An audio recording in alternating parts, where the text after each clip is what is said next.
Good afternoon, everyone. I'm known in the society as Rannveig Snorredottir. My Order of the Laurel came from the Kingdom of Atlantia, and I believe it's in Viking culture. And I also have a doctorate from Trinity College Dublin, where I studied Viking archaeology under Terry Berry. I also run a YouTube channel called The Modern Erelar, and that presents runes and Futharks for an audience of interested non-specialists.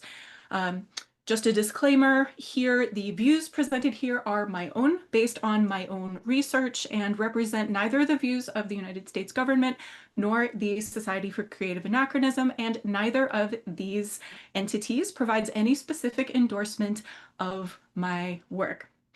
So thank you for joining me today at the University of Atlantia for a presentation on the Younger Futhark and its developments during and after the Viking Age.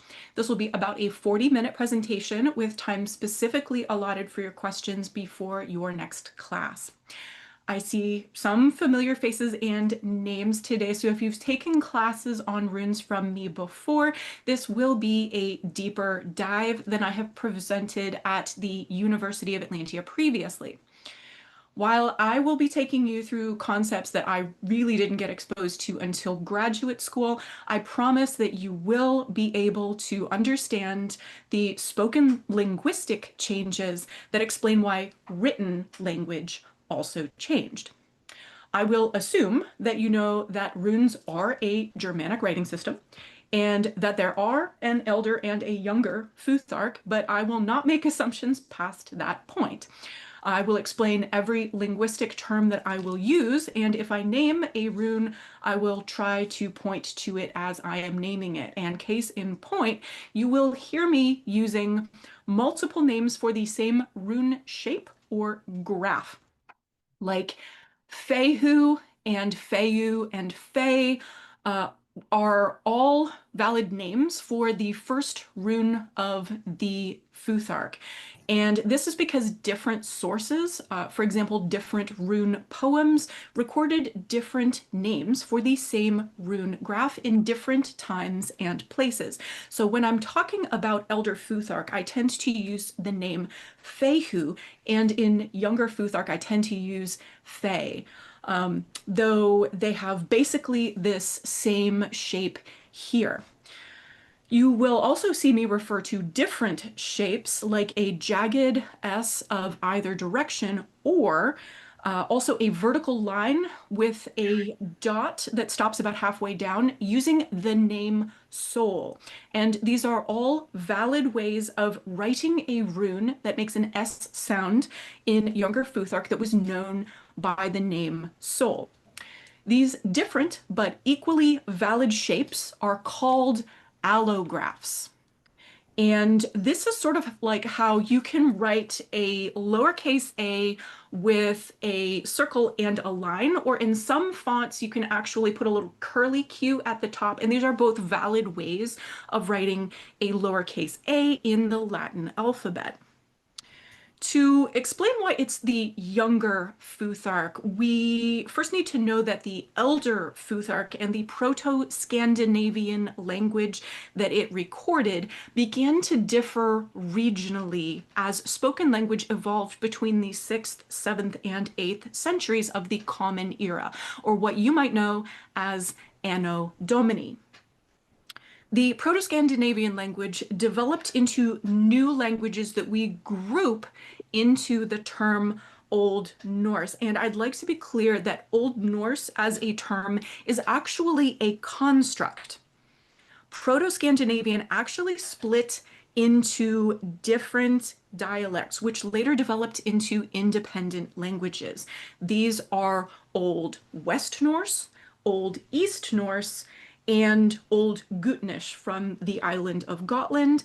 And these are all the ancestors of the respective modern languages, Danish, Norwegian, Swedish. Gotlandic is sometimes its own separate dialect. You get some separate dialects down in Bornholm, some of the Danish islands, and the other spaces in the Baltic as well. And after about 900, Old Scandinavian joins these in this umbrella term that we call Old Norse. And I will just say usually Old Norse here because it is such a widespread term, but if I need to differentiate between the different dialects for the purposes of explaining why a change happened, I will do so. The Elder Futhark had 24 runes, but the Younger Futhark of Old Norse ultimately contracted to just 16 runes. So let's start to talk about how and why. An inscribed fragment of human cranium from Ribe in Denmark shows that the transition to the simplified runic forms of the Younger Futhark was nearly complete by the time that this was created, around the second quarter of the 8th century. It shows one of each of the Younger Futhark runes except for one, and retains only Hagalas and Malnas from the Elder Futhark. So now that you can see what some of the runes from this particular find look like, let's take a closer look at the Futhark that we can ascertain from this particular artifact and assess what has simplified in comparison to the Elder Futhark. As I mentioned, there was one rune, O's, which did not appear on this particular inscription, so I have placed that rune in brackets here just to try to help you remember which one of those runes does not actually appear on this artifact. Otherwise, you can see right off here that the transition loses 8 of the runes down to the 16 that I mentioned, but you can also see that there's still pretty remarkable continuity with many of the individual rune graphs. One new ending R rune called Ir appears here in the place where Algis used to be, just vertically reversed so that the twigs are pointing downward instead of upward. So here in Ir, the twigs are pointing downward, and in Algis, they point upward. More on that rune in a little bit. The Ribe skull fragment shows runes that are predominantly consisting of one stave with twigs. And so to explain all this terminology, the stave is the longer, usually upright foundation line, and the twigs or branches are the diagonal or horizontal strokes that differentiate the various runes. One of the characteristics of Younger Futhark is that the rune forms decrease the number of vertical lines or staves per rune form, and there is a logic to how they simplified these forms. In winnowing down to 16 runes, Younger Futhark kept only the simpler form of any of the different consonant types, which speeds writing. So of the runes that represent the T and the D sound, we kept only the simpler form of the tu. And for the P and the B sounds, we kept only brika. Kenaz and Gebo simplified into this form here, kaun. And this one just sort of combines these two, it seems. So what is the logic behind this simplification? Rune writers stopped distinguishing between voiced and voiceless versions of different stops or consonant sounds. And stops are consonants where you stop airflow by blocking it with your tongue or your lips. And voicing is whether your vocal cords move as you make a specific sound. So in voiced sounds, you use your voice, your vocal cords move. And in voiceless sounds, they do not. So to illustrate, and since having your mic off is a great time to practice this. B and P are a voiced and a voiceless bilabial stop made with both of your lips, bilabial. D and D and T are a voiced and a voiceless alveolar stop, where you bounce your tongue off the bony ridge behind your front teeth.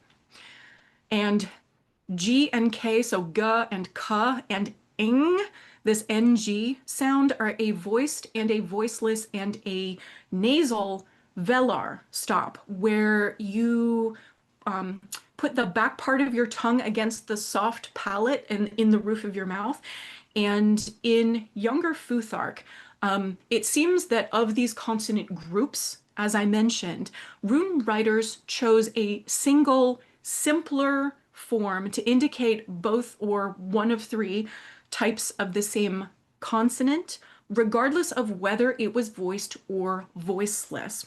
For example, you can write tir os kaun and mean both dag, which is the word for day, and tak, or take. Context clues would then tell the reader which word the rune writer means in writing with this particular system.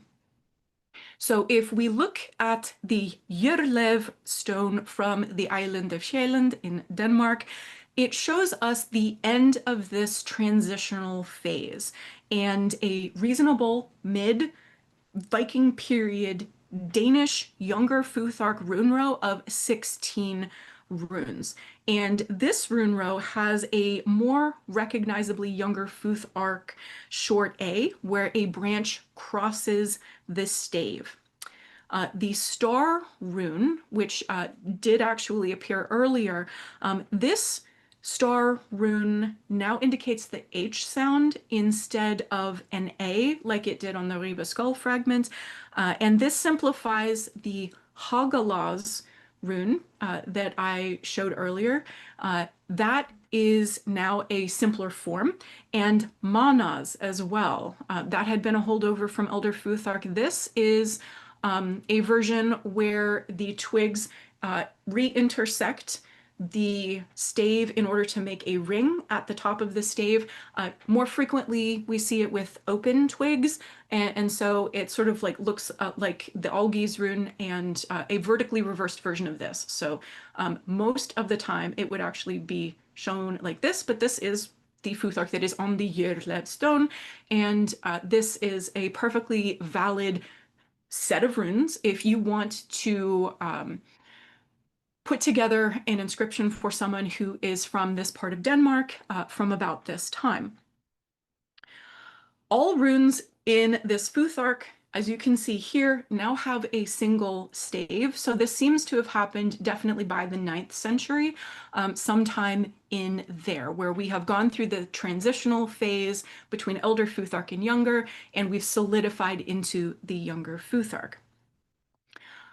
I mentioned already Ir, the new ending R rune, which appears in the Younger Futhark. And for context, in Elder Futhark, Algi's, the one that's shaped more like this, Algi's with its arms pointing up represents a kind of a Z sound. And it started as a proper Z in Proto-Scandinavian language, and then it transitioned into a palatal R, a kind of a zh sound, where if you shape your mouth like you're going to say the J sound, but you make an R noise, which it sounds kind of counterintuitive, but it makes a zh kind of a noise.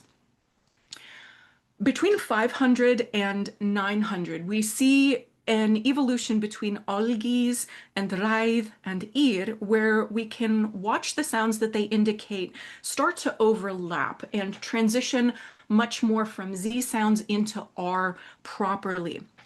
On two 6th century runestones from Stentoften and Isteby, so this is Stentoften, this is Isteby, we see Algi's and Ir being used in the syllables hider and hjerwolafir, when at this point we might still expect these runes to make some kind of a Z or palatal R zh sound that would be more common in Elder Futhark, because the 6th century is prior to this transitionary phase.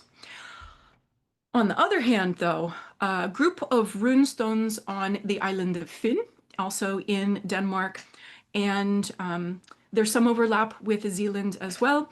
These are this group is carved by the same rune master whose name is Soti, and they are all for the same patron, a woman whose name is Ragnhildr.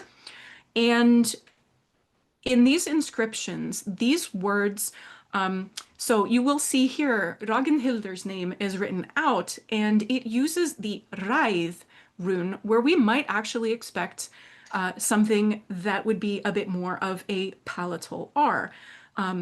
But it uses this Ir rune, this final R that used to represent a Z sound whenever they're writing the word sons, which definitely ends with a Z kind of a sound. And this seems to indicate either there is a very similar set of sounds for what these runes indicate between R and Z here, where there's some kind of an overlap, but Viking Age Danish rune stones often use Ir, this rune, to write the last rune in words like brother, father, mother, sister, words that definitely have an R sound at the end of them. So that would be a good convention to use for a Danish concept, because the sound here is very definitely R and not je. So in that context, using the Ribe rune is the right choice for you in Denmark.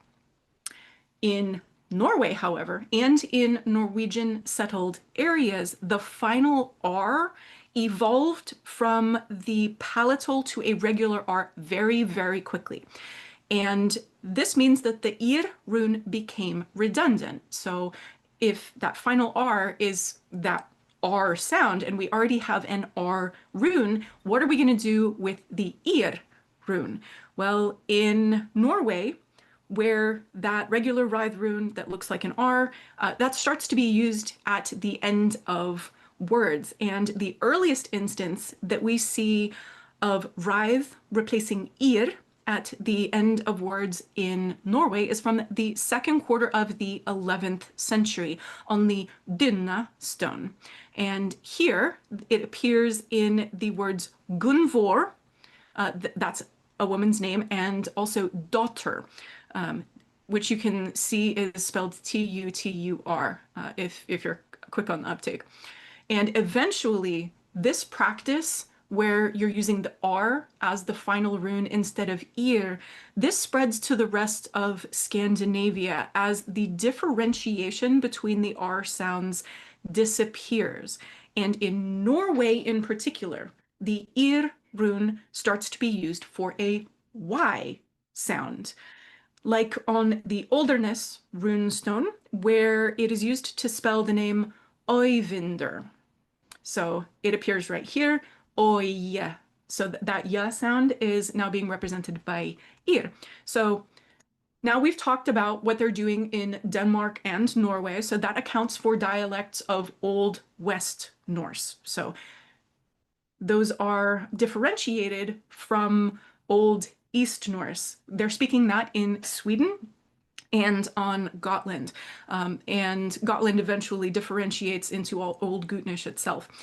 And the distinction between Ir and Ribe persisted in Old East Norse through the Viking Age, like definitely well into the Swedish Viking Age. And it appears at usage distributions that are very similar to pre-Viking Age forms of the language. So we seem to have some pretty remarkable continuity over the course of the Viking Age for this particular linguistic shift. And the Ir did not evolve into a Y sound in Sweden like it did in Norway until the medieval period. So over the course of the Viking Age, they are still going to use the Ir rune to create that ending R for usually nominative words. So these are names. They are ending names, or they're just ending words. This rune does not generally appear as the first rune in a word. If it starts with an R sound, use this one. If it ends with an R sound, use this one. Trust me. One change that we do see in Sweden, however, is the use of the star rune. I showed you earlier that it was initially used for A sounds, and then in Denmark, it starts to be used for an H sound. So let's be even more confusing. In Sweden, it starts to be used for a fricative G sound, and this is a sound that's like the modern Greek gamma. Gamma, they actually pronounce it ya. So it's more like the G in the Spanish word amigo, where you don't really say the G, you just sort of like lilt through it. So that's a fricative G. And this trend, well, where they're using this rune this way, seems to have evolved in Uppland, just north of Stockholm, during the Viking Age. Scholars have various explanations for how this usage evolved. Terje Spurkland, in his doctoral dissertation, argued for it being a native development between Proto-Scandinavian and Old Norse, but no rune writers in Sweden used a star rune in this way before the beginning of the 11th century, at least that we know about. Magnus Källström pointed out that a different rune called Stung Kaun fulfilled the same function, but suggested that either this practice of using the star rune actually predates the introduction of what we would normally figure is that new Stung Kaun rune. More on Stung runes in a little bit. But he suggests that either it evolved before the introduction of that other rune in the late 900s, and the inscriptions simply haven't survived. So that's kind of putting the cart before the horse, in my opinion. Or there's another potential explanation where the use of the star rune for the fricative G developed in an area where a new type of rune that could be used for that sound hadn't been used yet, such as the provinces of Norrland, where the stung runes really weren't used at all, even well into the Viking Age. The short answer to all of this, of why is this developing, is that we just don't have enough evidence to really say definitively why this development happened here. But it can be useful to know that if you want to portray someone from Sweden after the 11th century, so what we think of as the very end of the Viking Age, this is a great rune that you can use for G sounds. For example, we know that this has spread not just into Sweden, but the Swedes take this with them as they colonize out to Orkney, the Faroe Islands, and Greenland, and they use it to spell words like the verb to lie down, ligga, which is pronounced with a little bit less of a hard G. It's ligga. Liggja is the modern way that this is spelled in the Faroese language. And so it's ligga. So this fricative G, this would be a great rune to use for that particular sound where the G appears. During the Viking Age, we also eventually see a divergence in the Younger Futhark, where the length of the branch or twig becomes shorter. And you see this in the length of the lower branch of the Fey rune here, where this one is shorter than this one is here. And you can also see this in the length of the branch of Nauther here, where suddenly it only appears on one side of the rune. And the Futharks that tend to have the longer twigs are helpfully called long twig or long branch, differentiating them from the short twig or short branch Futharks. The long branch runes are the more common type overall, and most runestones tend to be written using this style of Younger Futhark, the long branch runes, especially the Danish runestones. Short twig runes are faster and simpler than long twig runes, but these appear only very rarely in what used to be Viking Denmark. They appear more often in Swedish and Norwegian contexts. So some scholars you will see referring to them as Swedish Norwegian short twig runes, but they definitely did occur in Denmark. And how do we know that? We have found them. Two lengths of carved wood from the Viking settlement at Ribe in very southern Jylland, and now it's the border of Germany has come up and it's technically in Germany now. At Ribe, these pieces of wood show inscriptions that use short twig runes.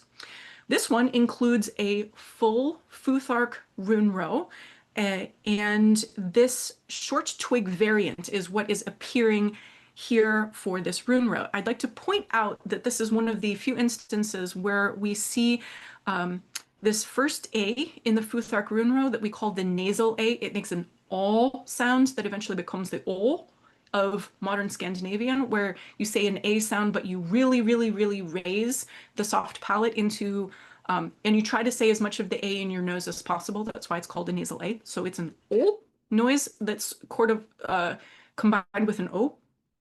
This rune, if you think back to the O's rune from a few slides ago, that just had lines on one side of the stave. This actually extends those twigs. So that's a little bit of a misnomer to call these short twig because these twigs actually extend, but this is generally thought of to be a short twig variant of this particular O's rune from an earlier version. In short twig runes, it is usually this nasal A here and this short twig B rune, brika, that tell us the most amount of variation. So you will see different ways of writing both of these runes, and they are equally valid. You will see them written with the staves extending the full way across the twigs extending the full way across the staves, or you will sometimes see just going up and to the left for the nasal A, or down and to the right. All three of the ways of writing this particular rune are equally valid. This find is broadly dated, though, to all but the last 50 years of occupation at the site of Ribe. So that 200-year span isn't particularly helpful for determining a chronology of the development of short twig runes in Denmark. Rune scholars, runologists, cannot really agree on exactly when divergence between long branch and short twig Futharks occurred, and it's not always clear that the separation is as complete as a lot of basic books on runes will lead you to believe. In present-day Sweden, there are only about 40 inscriptions in short twig Futhark, which can be dated to the 9th or the 10th centuries, and 30 of these are the black dots, are rune stones. The short twig inscriptions are distributed throughout the country, but they appear slightly more frequently in certain areas like Östergötland, Gotland, and in Uppland, right here. The short twig inscriptions on movable objects, which are the red dots here, have approximately the same distribution as the runestones. Gotland, surprisingly enough, contains about a third of the total number overall. Inscriptions with only long branch runes, however, were rare in Sweden during this early period, the first couple centuries of the Viking Age. And there are very few runestones, only about 10, that are carved purely in long branch runes before 1000 in Sweden. Exclusively long branch inscriptions almost always appear in coastal areas and never in the interior where you do see short twig runes appearing. After the year 1000, if we look at runic usage overall in Sweden, rune writers in early and mid Viking Age Sweden, and we also see this in Norway as well, they chose a much greater variety of runes and experimented much more than rune writers in Denmark. Both Long and short twig variant runes appear among the movable object inscriptions recovered from the trading port at Birke in Lake Mälaren near Stockholm. It's the lake that Stockholm is situated inside of. And this one comes from between 750 and 970 of the Common Era, this particular bone fragment. This Birke inscription here has a short twig A rune and also a short twig S, but a long branch F, and features short twig N and O rune here later in the inscription. This is short twig, definitely, but we've got long branch going on here. So it's a combination. And we can see this in a second inscription from the same location as well. This one is a Viking Age bronze sheet. This has some long twig A's where the twigs fully cross the stave here, and the older version of the O's rune, it's got just the two twigs on the one side of the stave there. The alternate transliterations here that I'm giving you are, this top one is from Hilmer Gustafsson, and that was from 2002. And the one on the bottom is from a scholar whose name is Sofia Peresvetov Morath, and she did hers in 2021. And while they disagree over some of the runes, they do not disagree about the A and the nasal AO runes here. They definitely agree on the interpretation of these. So between this and the other Birka inscription that I just showed you, both of these artifacts show the coexistence of long branch and short twig runes in the same space on the same inscription. And this parallels finds at Ribe in Denmark, where we've got mostly long branch, but we also have a couple short twig rune inscriptions. And most contemporary Danish inscriptions were in long twig runes only, as I mentioned. So maybe we can conclude that this is the nature of cosmopolitan trading areas where different people would have been able to meet and mix, but without more information about who exactly was writing which kind of inscription, because this one not signed, the one before it not signed. We don't know anything about these rune writers, whether they're local or not. So we really, at best, we're guessing, but we do know that in more cosmopolitan areas, we do tend to get more variety, even in areas that otherwise tended to have some real strong trends. This, I'm showing you the informational sign because if my picture of the runestone itself is almost completely illegible. It's so weathered, and this is a much better way to read what it was originally written there. This is a Viking Age inscription from Høga in Bohuslän. And it also has a short twig T, a Tyr rune, and the second of the Nauth runes, N, here. This is also short twig, and it's next to a short twig nasal A, but it's got long branch variants of the ending R, Ir rune, and M, Man. Mixed inscriptions like this were rare overall in Viking Age Sweden, but were very common, especially in provinces within the Swedish region of Norrland, which comprises Hälsingland, Medelpad, and Jämtland. And it's called Norrland because it's north of Stockholm and Uppsala. So if you know where the capital is, it's north, and it's a region that comprises 3 states. So it's sort of like saying mid-Atlantic. In this region of Norrland, rune writers used mostly long twig runes, but with N, A, S, and T, that's Nauð, R, Sol, and Tyr runes. Those ones would have been written in their short twig forms, and this is a strong trend in Norrland in particular. In this region, they also still didn't typically use the punctuation called division marks to divide words within the inscription. And by the Viking Age, This was an archaism. This would have been a throwback. So usually by the Viking Age, rune writers are dividing their words with little dots like this one. You can also use crosses. You can use a colon shape with the dots. You can have three dots instead of just two. These are division marks to create mental space between individual words that you're trying to differentiate. And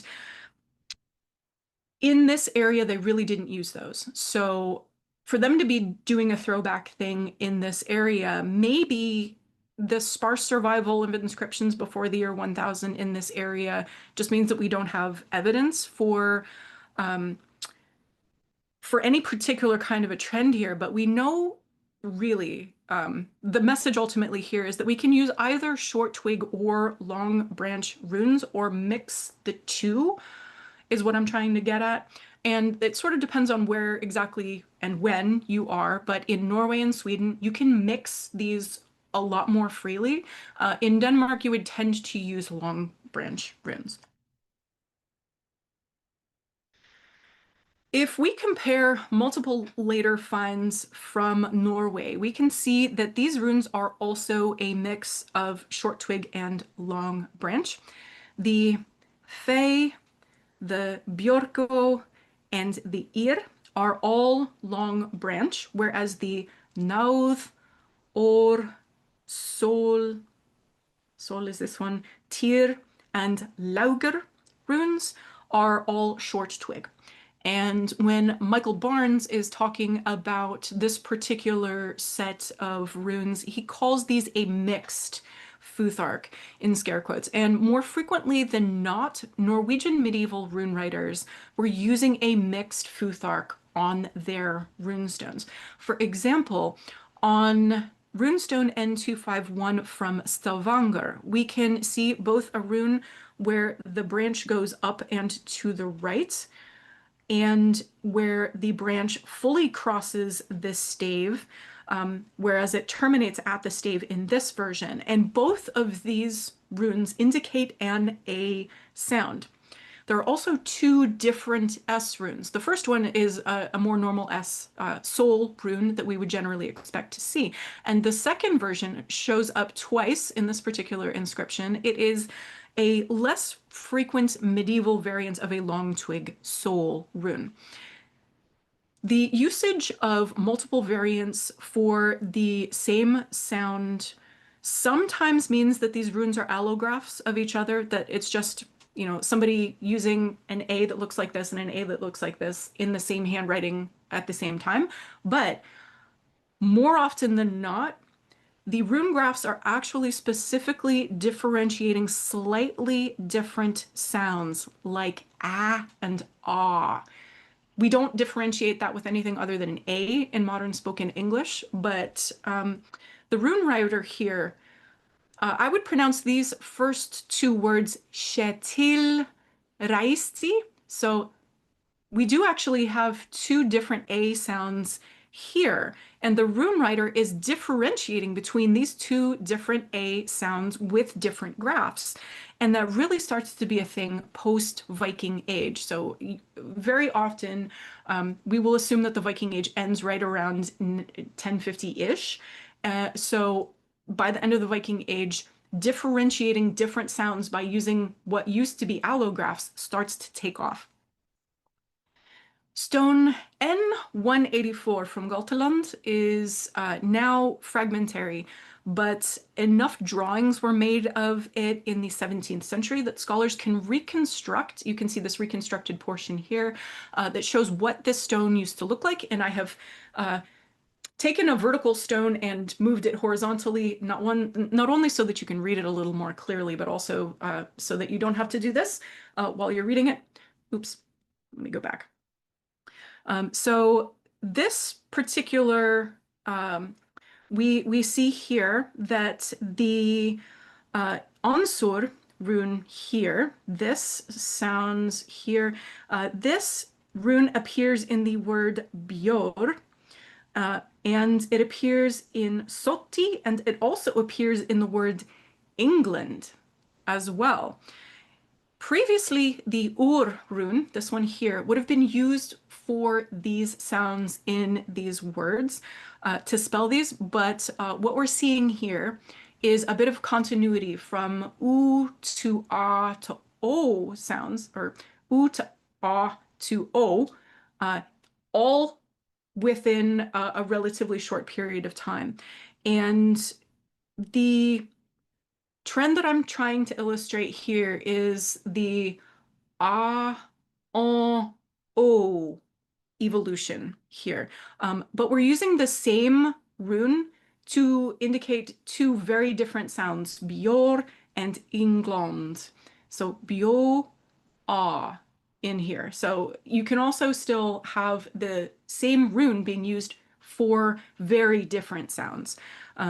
And this one is from Norway. So this seems to be a Excuse trend. me. We're at the, I'm giving you your 10-minute warning.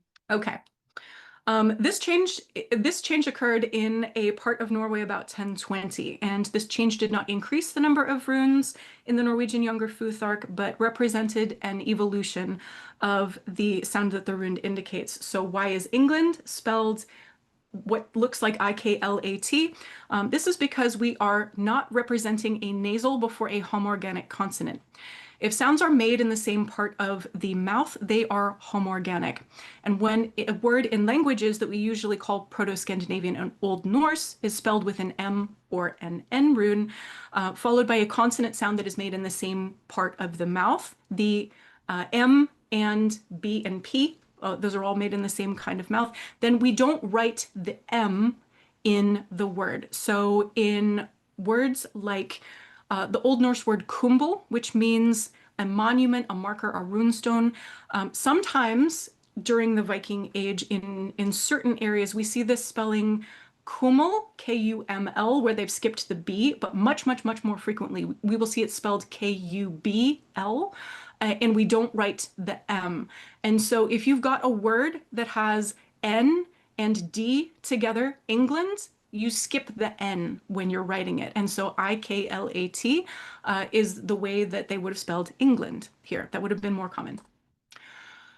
Staveless runes seem to have been an experimental development in the late 10th and early 11th centuries. For the most part, the vertical line or the stave that anchors the twigs within the space has disappeared in these. And we interpret these by looking at the relative position of the twig between the upper and lower bounds. You'll see in some runic inscriptions that look like they're carved into snakes, that there's an outline that you can interpret the twigs against. And that's the best way to try to interpret these. These seem to have been very experimental, short-lived, only really appeared in Helsingland, but most often you will see these mentioned in basic books on runes. I would consider these, because they really didn't have an impact on any of the later developments in runes generally. I have to mention them because it shows up in books, but these are a bit of a sport. A bit of an experiment, and they really didn't have a long-lasting impact on runic writing in general. But what did have much more staying power is dotted runes. Here, in this particular inscription from Hofstad, we can see, and I alluded to this already, we can see that two of the runes here have a dot, whereas we've got a version that doesn't have a dot as well. And the dotted runes are also called stung runes because these are a diacritic mark that looks like a little bee sting. And these differentiate the sound that this rune makes from the rune that is the rune proper. And we know that these are separate runes from the original because that original rune without the sting or without the dot appears in the same inscription. So we know from this that whenever we're writing a rune row, these stung runes just didn't appear. So if you saw a full Futhark rune row, it would only have been the 16 runes of the Younger Futhark without dotted runes. And these stung runes reintroduce voicing within the Younger Futhark. And so we are now bringing back voicing, and we are, for example, taking that K rune that represented both K and G sounds, the G and the K, and now we are bringing voicing back by indicating it with a dot. So the K is now G whenever it's got a little dot to it. And this one in particular, this rune here on the left with the bar is what you're going to see more frequently in manuscripts if you're going to be writing on either vellum or paper. And this one here on the right with the dot is what you see in inscriptions, more so than on paper. And if you're in Iceland, for example, they preferred rings instead of just dots. We start to see these ones in particular during the beginning of coinage minted for Sven Estersen. He imported some English moneyers to Denmark between 1065 and 1076, and that's the first that we see of Stong Bjørko and Stong Tyr in Denmark. So those are the earliest examples there. And so like during the late Viking age, these stone runes were introduced, and then during the medieval period, these stone runes were introduced. And these are typically the only runes that happen to be stung because these are the ones where you can really differentiate consonants between the stung and the unstung or dotted and undotted version of the same rune. Bind runes, I bring up because it's a way to make writing go faster, where we're creating overlap on the same stave, and you can hang the twigs off of the same stave in order to combine two runes and save a little bit of space. You're usually binding two runes, but you can bind more. But during the Viking Age, they really didn't appear. And it usually seems that these are correcting incorrect writing. And so we got some really unattractive pairs here. So like if you're trying to jam these runes together, it just looks really ugly in many of these instances. So we think from the Viking Age that usually bind runes are mistakes, but they do definitely come back during the medieval period in Scandinavia. These all come from Tingvoll Church, and Gunnar, the rune writer here, has bound three runes using U, N, N, and he's created this grouping here. We indicate these bind runes with punctuation just so you can see that it is a bind of three runes potentially. And you can see that you can use this to double consonants. We also see it being used to double vowels in order to lengthen them. So like the word men has a relatively long N. And so during the medieval period, we start to double consonants. You wouldn't see that before the medieval period in runes, whether it's the Elder Futhark or the Younger. But bind runes reappear in medieval inscriptions. Most frequently, the pairs are R Rythe or R the short A rune, and some other rune that has its twigs on the other side of the stave, but oak is another commonly bound pair of runes. We do start to lengthen the Futhark in the very latest part of what we would consider period in the SCA. This letter from the year 1600 records 18 runes, and there is a copperplate inscription that actually shows runes 17, 18, and 19. So I keep mentioning that there's 16 runes of Younger Futhark. What's going on here? These are actually calendar runes, and they appeared almost exclusively, except for Arlaugur, which shows up as a bind rune, in a way to account for a lunisolar calendar in runes and create a calendar to keep track of your year with runes. And Magister Sigrid Bryan's daughter teaches a fantastic class also in the University of Atlantia. I don't know how recently she's taught that, but rune calendars are their own giant topic. And there are books out there that help you learn about these runes. So I won't get into them here, but if you have follow-up questions because you were looking to learn about runes from a time and place that I didn't talk about in this short survey, whether it's Orkney, Faroes, Ireland, Kiev, I've got episodes online to try to help you out at my YouTube channel called The Modern Erelar. And I would love to open up for questions if you have them this afternoon.